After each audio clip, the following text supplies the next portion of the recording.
Assalamualaikum warahmatullahi wabarakatuh. Perkenalkan, nama saya Paulina Syitompul dengan NIM C0C02304. Di sini saya akan mempresentasikan hasil kerja saya, yaitu tentang aspek fiskal dari aset lancar berupa piutang usaha dan persediaan. Definisi aset lancar.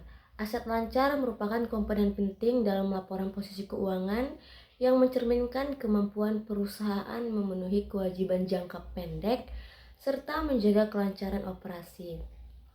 Nah, di antara aset lancar, piutang usaha dan persediaan merupakan dua pos yang memiliki kontribusi besar terhadap aktivitas operasional dan pelaporan laba perusahaan.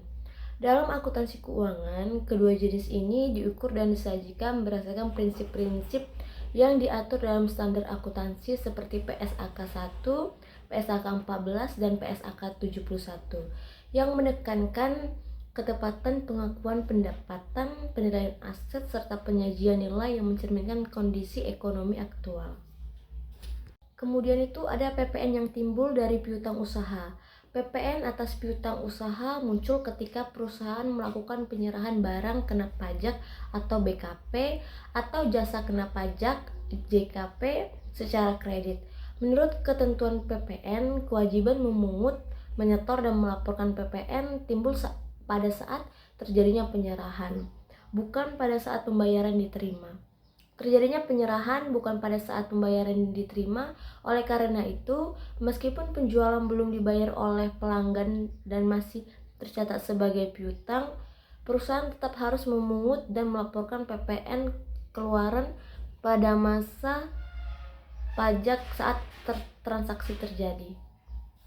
PPN yang timbul dari piutang usaha terjadi ketika perusahaan melakukan penjualan barang kena pajak atau BKP atau jasa kena pajak secara kredit.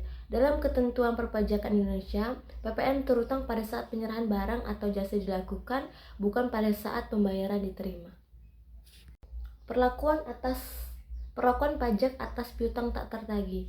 Perlakuan pajak atas piutang tak tertagih berkaitan dengan pengaturan bagaimana perusahaan dapat membebankan kerugian piutang yang tidak dapat ditagih sebagai biaya yang dapat dikurangkan dalam perhitungan penghasilan kena pajak. Dalam akuntansi, piutang tak tertagih biasanya dihapuskan melalui pembentukan cadangan kerugian atau penghapusan langsung.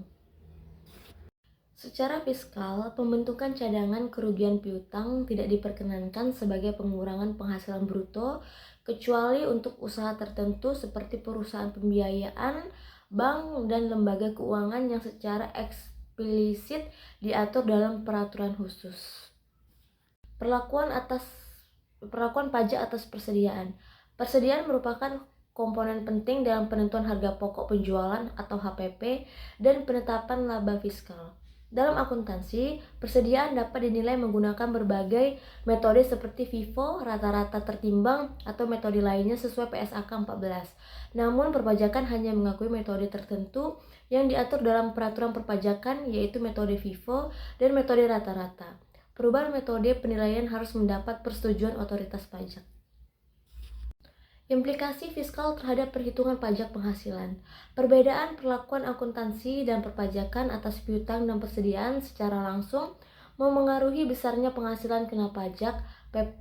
PPN atas piutang yang sudah dilaporkan tetapi belum diterima pembayarannya dapat menimbulkan tekanan kas bagi perusahaan. Sementara itu, piutang tak tertagih yang tidak memenuhi syarat fiskal akan menyebabkan koreksi positif sehingga laba fiskal menjadi lebih besar. Kesimpulannya, PPN yang timbul dari piutang usaha berasal dari penyerahan barang kena pajak BKP atau jasa kena pajak JKP secara kredit, di mana PPN terutang pada saat penyerahan bukan saat penerimaan kas. Ketentuan ini menyebabkan perusahaan wajib membuat faktur pajak dan menyetorkan PPN meskipun pembayaran dari pelanggan belum diterima. Hal ini menimbulkan potensi tekanan likuiditas sehingga perusahaan perlu mengelola piutang secara efektif. Kedua, perlakuan pajak atas piutang tak tertagih memiliki ketentuan yang ketat. Piutang baru dapat diakui sebagai biaya secara fiskal apabila memenuhi syarat material dan administrasi. Antara lain telah dilakukan penagihan maksimal dan adanya bukti pendukung yang sah. Pembentukan cadangan kerugian piutang tidak diperkenankan secara fiskal kecuali untuk jenis usaha tertentu. Jika piutang yang telah dihapuskan kemudian tertagih kembali, maka jumlah penerimaan tersebut wajib diakui sebagai penghasilan. Baiklah, sekian dari saya. Jika ada yang salah, saya minta maaf. Terima kasih.